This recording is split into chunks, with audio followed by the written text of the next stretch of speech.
Hello students. Today's objective is to create precise drawings and definitions of segments and lines in triangles. So to begin, please draw 4 triangles. It doesn't matter exactly what the triangle looks like. They can be obtuse or acute, they could be scalene or isosceles, but it might help you if they are scalene triangles to understand what relationships exist for all triangles. Our first definition will be the altitude in a triangle. What we'll do is construct each part and then think about, well, what is the definition of this part and what relationships exist.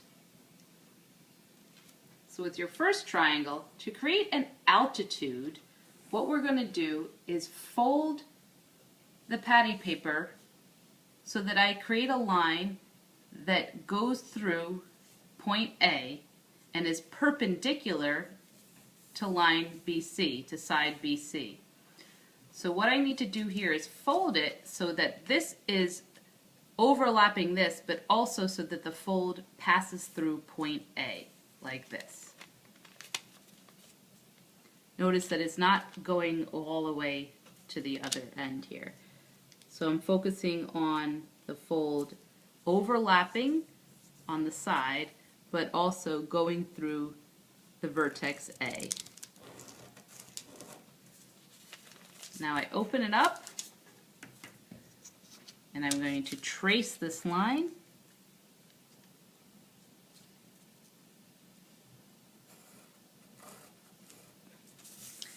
And now we're going to talk about the definition of an altitude in a triangle and what relationship exists. Next, we'll do the perpendicular bisector of a side of a triangle.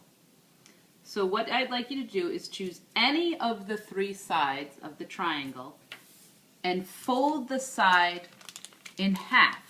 So if I choose side BC, I'll fold point B onto point C. And now I'm going to make a nice strong crease.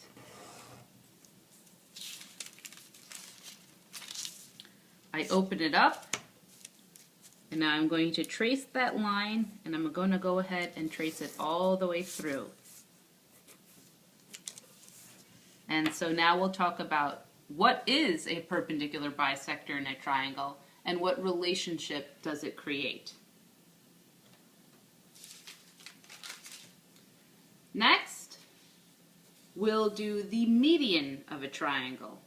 So again, choose any of the 3 sides of the triangle. I'm going to do BC again, and fold it exactly in half.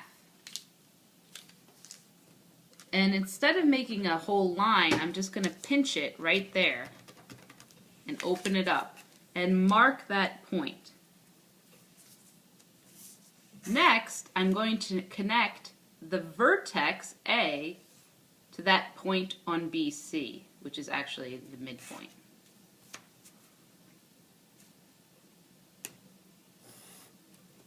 Okay, so that's one of the medians in the triangle. So let's talk about what is the definition of a median and what relationship exists. Second to last, another segment or part in a triangle is the angle bisector. So choose any of the 3 angles. I'm going to choose A, and fold the triangle so that one side completely overlaps the other. So in this case, I'm going to let AB completely overlap AC and passing through the vertex as well.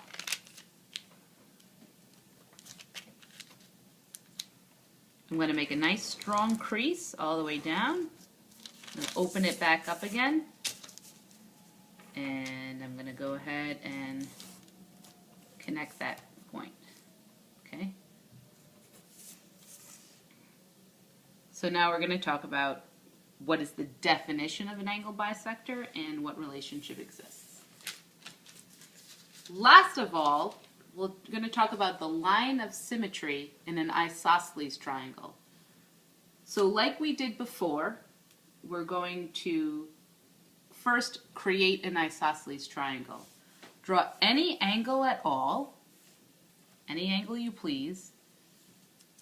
Place a point on the ray, or one ray of the angle, and now fold it over so that the rays completely overlap. Make a nice strong crease. Trace the point on the other side. And now when you open it up, I have got 2 points that I'll connect. So here's my isosceles triangle, and now I'm going to go ahead and trace the crease that I made. So now we're going to discuss the line of symmetry in the isosceles triangle and how it relates to the other terms, the altitude, the perpendicular bisector, the median, and the angle bisector. In addition, I'm going to ask you to compare and contrast those different terms. Remember, of course, that there is one other segment in the triangle which we discussed yesterday, the mid-segment. The end.